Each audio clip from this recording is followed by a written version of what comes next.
June 14th, 2015. A survey vessel mapping the seabed off the coast of the Kermadec Islands detects a metallic anomaly drifting 3 meters below the surface. It is a sailboat. The hull is choked with barnacles, a white shroud of calcium that has claimed the name on the transom. When the salvage crew hauls the vessel into the light, they find a time capsule from the year 2000.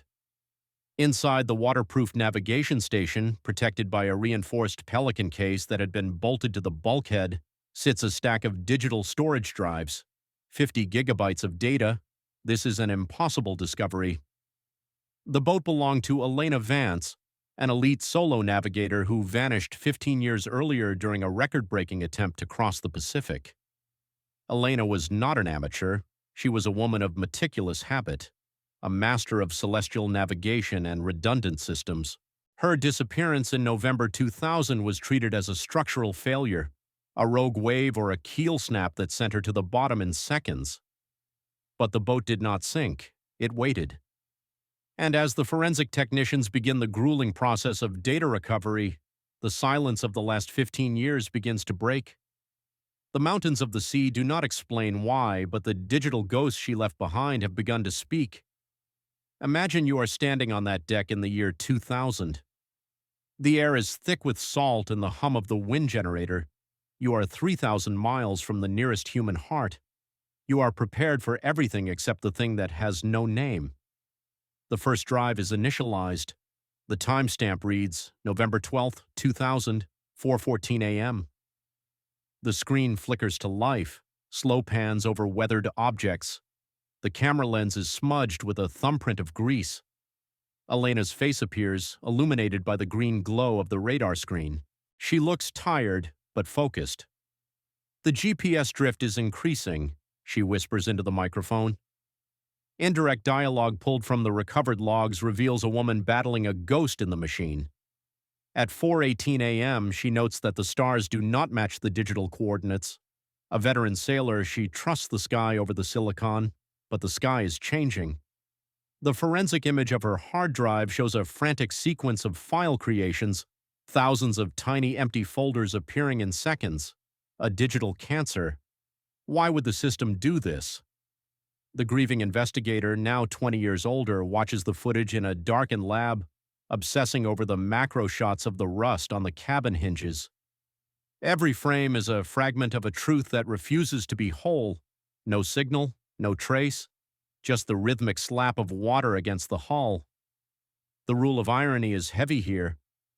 Elena had 3 independent satellite uplinks, 2 emergency position indicating radio beacons, and a custom-built encrypted server. She was the most connected human being on the ocean.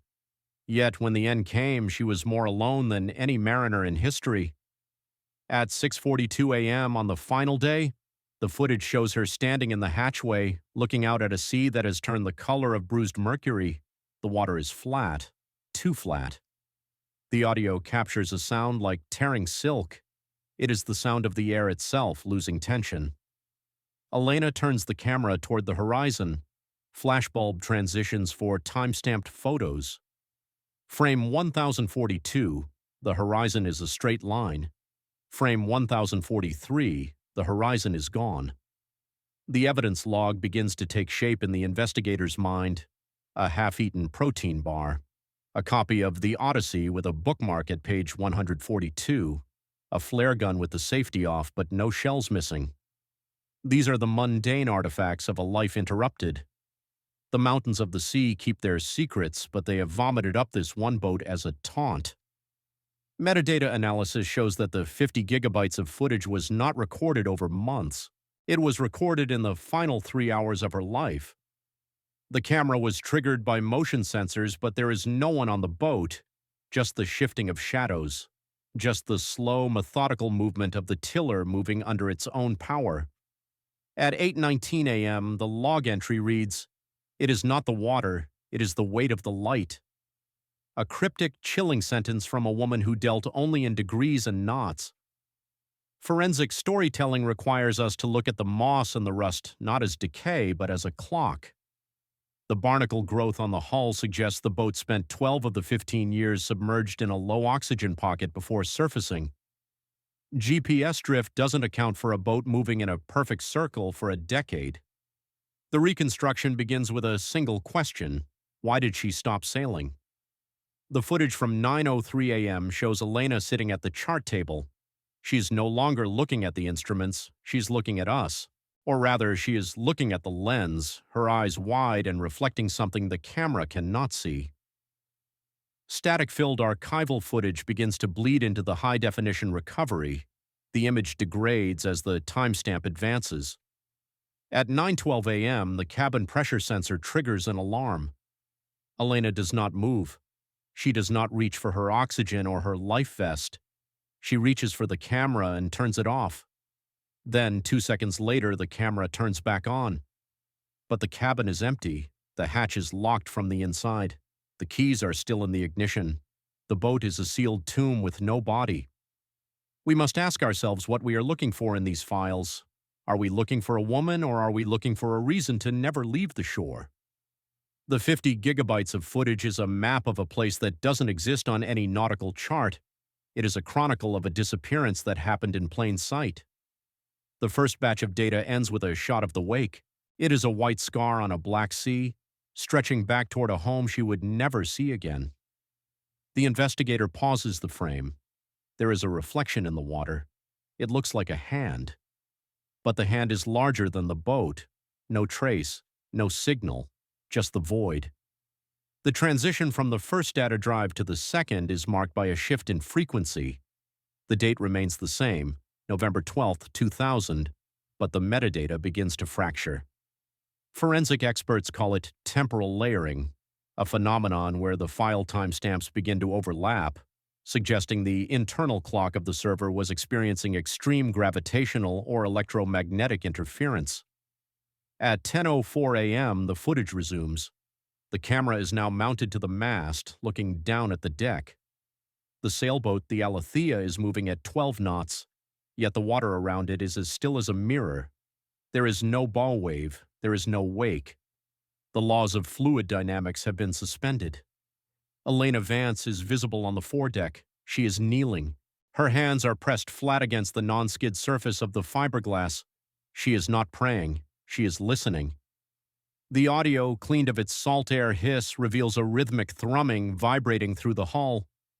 It is a low-frequency pulse, 4.2 hertz, right at the edge of human hearing, the kind of sound that induces nausea and a primal sense of dread.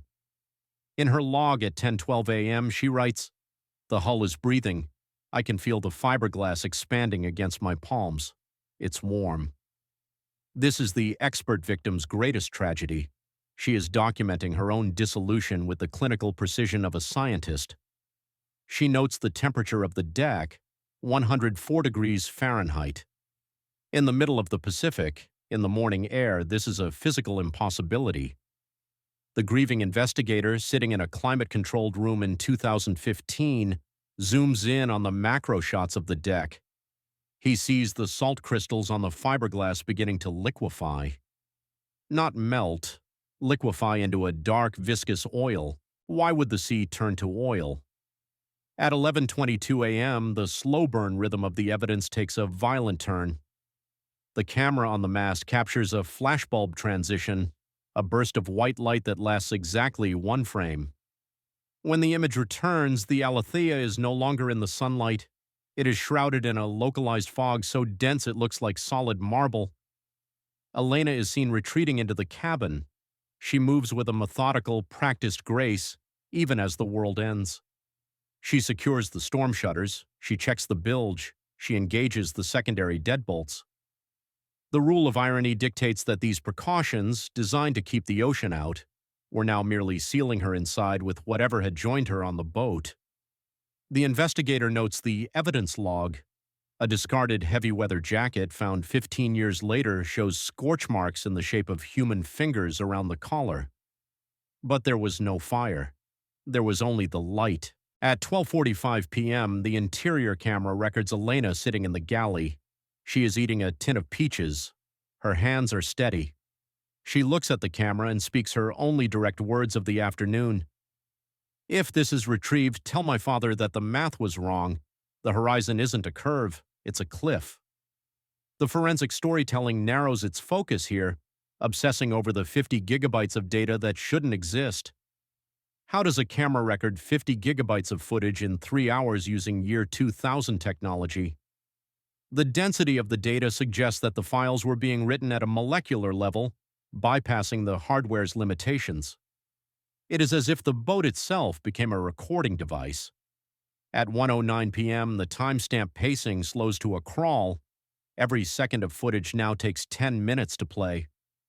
We see Elena standing in the center of the cabin. She is looking up at the ceiling. The sound of tearing silk returns louder now, a deafening shriek of reality being pulled apart. The mountains of the sea keep their secrets, but the cabin walls are starting to translucent. Through the fiberglass, we see shadows moving, vast geometric shapes that block out the sun. They are not clouds, they are not whales, they are structures. Imagine you're in that cabin. You have spent your life mastering the wind and the stars, and suddenly the stars are below you and the wind has a voice. Elena reaches for her journal. The last written entry is dated 1:14 p.m. It consists of a single word, repeated until the ink runs dry. Wait. The grieving investigator pauses the video at 1:19 p.m. He notices a GPS drift error on the monitor. The coordinates on the screen indicate that the Alethea is currently 400 miles inland, in the middle of the Australian outback. But the camera shows only the fog and the oil-slick sea. The technical term for this is sensor spoofing, but there was no one in the year 2000 capable of spoofing a military-grade encrypted GPS with this level of sophistication. It is an open-loop question that haunts the archives. Was the boat moved, or was the world moved around the boat? At 1:30 p.m., the interior lights of the Alethea begin to pulse in synchronization with Elena's heartbeat. We know this because she is wearing a biometric monitor, its data fed directly into the server. The forensic image shows her heart rate steady at 60 beats per minute. She is not afraid. She is in a state of profound clinical shock. Or perhaps she has reached a level of preparedness that transcends fear. She puts on her watch. She straightens her collar. She prepares to meet the impossible with the dignity of a captain. No signal, no trace, just the rhythmic pulsing of the lights. The second batch of data ends with the sound of the cabin door unscrewing itself, not being broken, not being forced. The screws are turning, one by one, falling to the floor with a metallic chime that sounds like a funeral bell. The discovery of the physical hull in 2015 was not the end of the mystery, but the beginning of a forensic nightmare. When the salvage team first stepped onto the deck of the Alethea, they expected the stench of rot and the soft give of waterlogged wood. Instead, they found a vessel that felt like it had been forged in a vacuum. The cabin air, trapped for 15 years, was analyzed by a portable gas chromatograph. The results were impossible. The air contained no trace of nitrogen, only pure oxygen and a high concentration of an unidentified noble gas. The grieving investigator, standing on the dock as the boat was winched from the water, noted that the barnacles were only on the starboard side. The port side was pristine, the gel coat still shining as if it had never touched salt. This is the iterative forensic reveal. The more we see, the less we understand. At 1:42 p.m. in the recovered footage, the cabin door finally falls. The screws litter the floor like spent shell casings. Elena Vance does not look toward the entrance. She is staring at the evidence log she has meticulously laid out on the galley table. It is a collection of her most human identifiers: her passport, her wedding ring, a single lock of hair tied with a blue ribbon. These items were found by the salvage crew exactly where she left them, but they had changed. The passport was blank. Every stamp, every word of ink had been lifted from the paper, leaving only the ghost of an indentation. The gold of the ring had been stripped of its luster, turned into a dull leaden gray. The mountains of the sea keep their secrets, but they also transmute them. The timestamp pacing moves to 1:55 p.m. The camera's metadata indicates a temperature drop inside the cabin to -40 degrees. Yet, on the video, Elena is not shivering. A forensic image of the video's light levels shows that the shadows are no longer being cast by the cabin's lamps. They are being cast by Elena herself. She has become the source of illumination. Imagine you are the investigator watching this in 2015. You are looking at a woman who is physically breaking the second law of thermodynamics. You see the macro shots of her skin, where the pores are beginning to weep a silver liquid. Why would she stay? Why wouldn't she run? The answer lies in the expert victim's mindset. Elena Vance believed that if she could document the anomaly, she could control it. She believed in the sovereignty of the record. At 2:03 p.m., a sound begins to emanate from the storage drives themselves. It is not recorded in the audio track. It is a physical vibration in the hardware. It sounds like a chorus of voices speaking in a dead language. The investigator uses a spectral analyzer to break down the frequency. It matches the background radiation of the cosmic microwave background. The boat was no longer in the Pacific. It was drifting through the static of the universe's birth. The rule of irony reaches its zenith at 2:10 p.m. Elena reaches for her emergency flare gun. It is the ultimate symbol of the prepared sailor, a tool for rescue.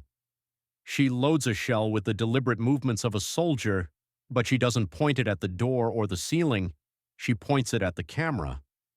In the final seconds of this data block, she speaks again. Her voice is distorted, layered with a metallic echo that suggests she is speaking from the bottom of a well.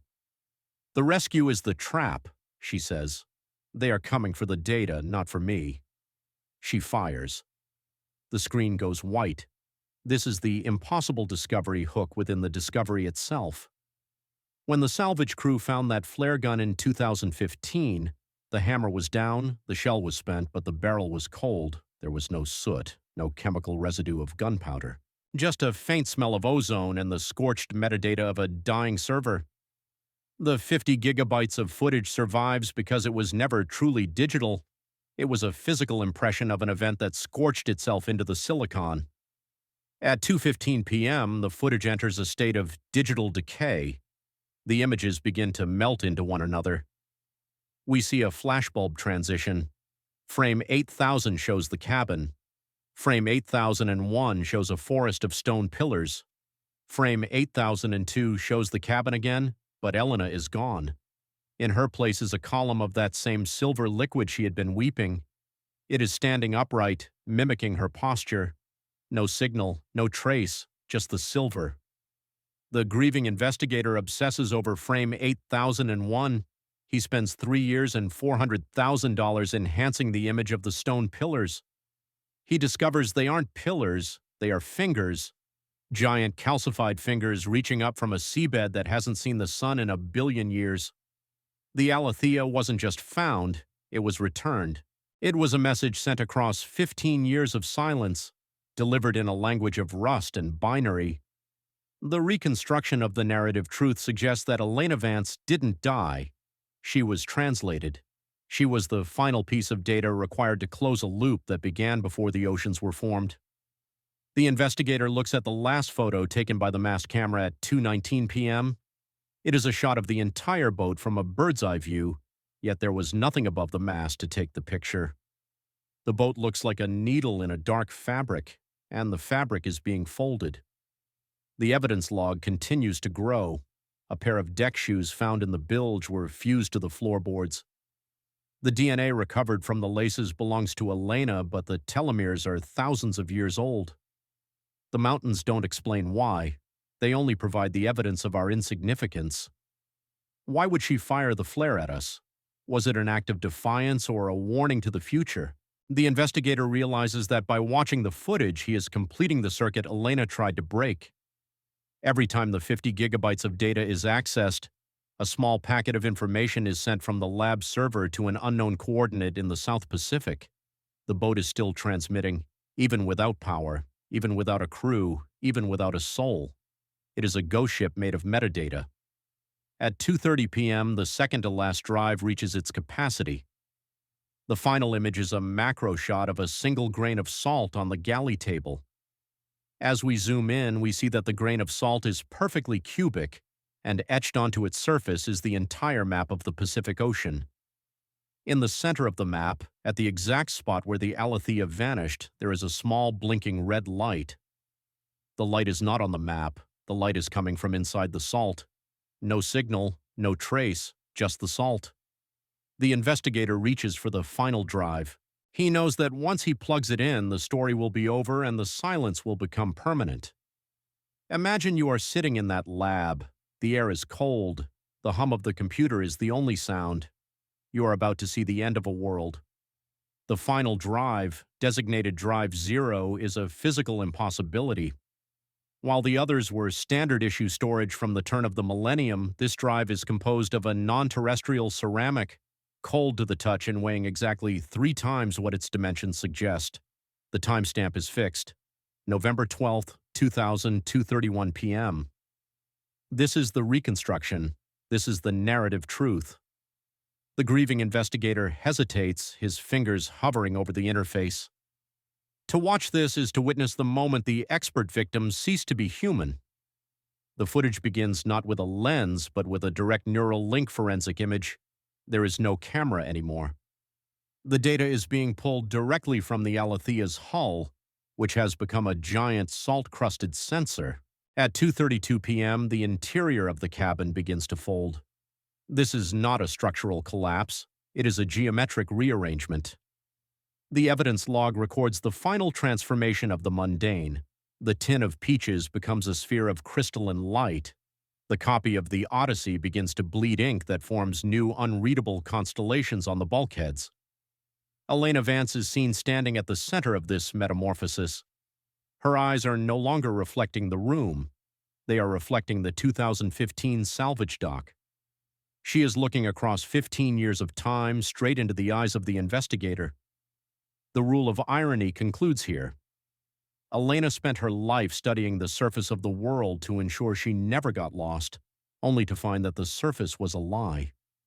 The 50 gigabytes of footage is revealed to be a black box for reality itself. At 2:38 p.m., the audio captures a sound that forensic linguists have since labeled the compression. It is the sound of 3,000 miles of ocean being crushed into a single point of space. Elena speaks one final time, her voice now a choir of overlapping frequencies. "The preparation was the invitation," she says. "We build the boats to cross the sea, but the sea was waiting for the boat to become a bridge." The mountains of the sea keep their secrets, but at 2:40 p.m., they let one slip. The camera, or whatever the boat has become, pans slowly over the water. The fog has cleared. The oil-slick sea is gone. In its place is a landscape of impossible architecture, towering spires of coral and glass that reach toward a sky filled with 3 suns. This is the open loop that will haunt the maritime world forever. Was the Alethea lost at sea, or was it the only vessel to ever truly arrive? The timestamp pacing accelerates. 2:41 p.m., 2:42 p.m., 2:43 p.m. With every second, the data density spikes. The forensic server in 2015 begins to overheat, the fans screaming as they process the final megabytes. The visual cue prompts are a sensory assault, macro shots of Elena's skin turning into the same white calcium as the barnacles, static-filled archival footage of her childhood sailboat flickering over the alien horizon, text overlays of coordinates that don't exist in our 3-dimensional grid. At 2:44 p.m., the boat is no longer a boat. It is a rift. The investigator watches as the silver liquid that was once Elena Vance flows into the rift, merging with the stone fingers that reach from the deep. No signal, no trace, just the integration. The final file is a 1 gigabyte image of a single human fingerprint. When the investigator runs a biometric match, it doesn't return Elena's name, it returns his own. The mountains don't explain why, they only reflect our own obsession back at us. The Alethea was found 15 years later because it was done with us. It had finished transmitting the update. The grieving investigator shuts down the drive, but the hum in the room remains. He looks at the evidence log one last time, the blank passport, the leaden ring, the scorched jacket. These are not relics of a tragedy. They are the shed skin of an evolution. Imagine you are standing on that dock watching the sunset over the Kermadec Islands. You think you are safe because you have GPS, because you have satellite phones, because you have mapped the floor of the abyss. But the abyss is not a place, it is a state of being. The moral warning is etched into every byte of the recovered 50 gigabytes. We are not the masters of the horizon. We are merely the data it has not yet finished collecting. Stay off the water when the light feels heavy. Do not trust the stars when they begin to whisper. The sea is not empty. It is full of everything we have forgotten how to see. No signal, no trace, just silence.